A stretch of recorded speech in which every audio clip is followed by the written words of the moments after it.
एक सेठ जी रोज सत्संग में जाते थे 20 साल से, नियम था सत्संग का। 2-3 दिन के लिए कहीं रिश्तेदारी जाना था तो लड़के से कहा हमारा नियम न टूटे, तुम सत्संग चले जाओ। लड़का सत्संग में गया तो सुना कि यदि गाय चर रही हो तो उसे डंडा मार के भगाओ मत, यदि गाय कुछ खा रही हो तो आप उसे पीटिए मत, भगवान उसे कई गुना आपको देंगे, क्योंकि गाय धर्म की माता है, धर्म माता है। उसने बेचारे ने सुना तो वो तीसरे दिन उसका पिता आ रहा था, इतने में एक गाय, परचून की दुकान थी तो आटा के बोरे में मुंह लगाए तो हाथ जोड़े खड़ा था। उसने आया और अंधा है, गाय खा रही आटा। बोले सत्संग में कहा था कि गाय यदि खा रही हो तो मारे। बोले 20 साल से सुन रहा हूँ, मुझे 2 दिन में सत्संग, 20 साल से सुन रहा हूँ, केवल सुनने की बात है, वो उतारने की थोड़ी है, बाल डंडा। वो नया पवित्र हृदय उसने स्वीकार। सत्संग में 2 दिन में उसका बदलाव हो गया, उसका 20 साल में बदलाव नहीं हुआ, क्योंकि वो इसलिए केवल जाता है कि मैं सत्संगी हूँ और 20 साल से सत्संग सुन रहा हूँ। तो ऐसे सत्संग श्रवण से,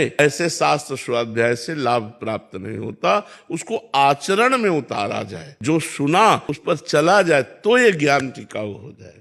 एक सेठ जी रोज सत्संग में जाते थे 20 साल से, नियम था सत्संग का। 2-3 दिन के लिए कहीं रिश्तेदारी जाना था तो लड़के से कहा हमारा नियम न टूटे, तुम सत्संग चले जाओ। लड़का सत्संग में गया तो सुना कि यदि गाय चर रही हो तो उसे डंडा मार के भगाओ मत, यदि गाय कुछ खा रही हो तो आप उसे पीटिए मत, भगवान उसे कई गुना आपको देंगे, क्योंकि गाय धर्म की माता है, धर्म माता है। उसने बेचारे ने सुना तो वो तीसरे दिन उसका पिता आ रहा था, इतने में एक गाय, परचून की दुकान थी तो आटा के बोरे में मुंह लगाए तो हाथ जोड़े खड़ा था। उसने आया और अंधा है, गाय खा रही आटा। बोले सत्संग में कहा था कि गाय यदि खा रही हो तो मारे। बोले 20 साल से सुन रहा हूँ, मुझे 2 दिन में सत्संग, 20 साल से सुन रहा हूँ, केवल सुनने की बात है, वो उतारने की थोड़ी है, बाल डंडा। वो नया पवित्र हृदय उसने स्वीकार। सत्संग में 2 दिन में उसका बदलाव हो गया, उसका 20 साल में बदलाव नहीं हुआ, क्योंकि वो इसलिए केवल जाता है कि मैं सत्संगी हूँ और 20 साल से सत्संग सुन रहा हूँ। तो ऐसे सत्संग श्रवण से,